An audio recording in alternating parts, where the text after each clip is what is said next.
Something healthy. Brown bread. Hey, hang on. You think brown bread is healthy?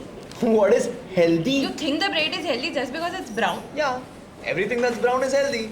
Brown rice, brown eggs, brown bread. Can you not judge a bread by its color? Or its cover. Matlab? Flip the pack. Read the ingredient list. The refined wheat flour, whole wheat flour, sugar, yeast. Wait, did you get it? Yeast? No, stupid. Refined wheat flour. That's maida. Exactly the white flour you're trying to avoid with brown. Wait, but how can there be maida? This bread is brown. Caramel 150.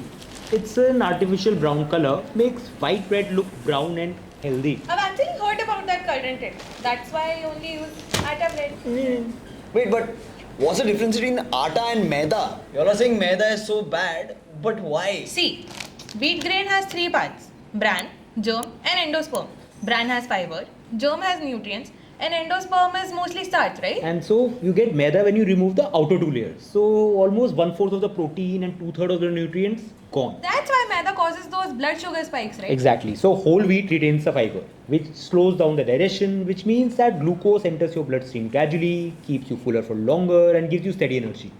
That's precisely why I chose atta bread. At least I'm getting the whole grain. Can I check the ingredient list? Sure. Hate to break it to you, Soumya, but this bread also has maida. No way! But it says atta on the front and it still has maida? That's cheating. It's misleading but perfectly legal. For a bread to be called atta bread, FSSAI only requires 50% of the flour to be whole wheat. The rest can still be maida. Just 50%? So they'll just put a desi name on the front and stuff it with maida. अब क्या ही trust करें? So, this one says whole wheat bread. So this is the way to go, right? What did we just discuss? Don't judge a bread by its cover. Read the ingredient. Wheat flour, refined wheat. इसमें भी मैदा? It's the same story, different percentage. For some bread to be called whole wheat, just needs 75% whole wheat flour. 25% can still be maida. So atta bread has 50% whole wheat, and whole wheat bread has only 75% whole wheat.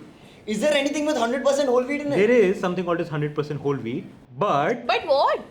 to make it soft and fluffy like your maida bread, they add something called as vital wheat gluten. Vita, what?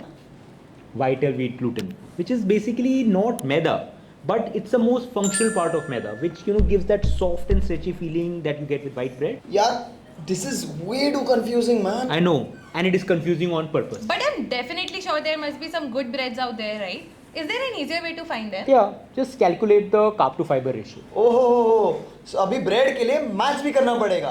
Arey, it's very basic math. Just read the label, look at the number of carbs, look at the number of fiber, do the math, and if it's less than 5:1, that's a good bread. I've actually never heard of this before. How does that work? See, maida loses bran and germ. That is where most of the fiber is. So actually the ratio, carb to fiber ratio tells you that how much of the whole grain remains in the bread. If there is more fiber, there is more whole grain. Oh, okay, that's actually very helpful. But how much detective work do we do for bread? I say we should quit bread. Hold on. Yes, this labeling is a problem, but you don't have to ditch bread. Remember, the real problem is eating the empty bread alone. What equally matters is what you're having your bread with. Oh, like putting proteins and vegetables to your sandwich, right? Exactly, make it a complete meal. Add protein like paneer and eggs, add fiber through vegetables, and that slows down digestion. So of course, if you're going to have a bread with just jam or bread with butter, it will probably spike your blood sugar. But pair it and make it a nice meal, and your blood sugar will probably have stable, gradual release. So it's basically like how you would balance roti with dal and sabji. Exactly. So there is no need to demonize bread. The real problem is companies relying on us to not read labels. So turn the pack, read the ingredient list, and spot the whole truth.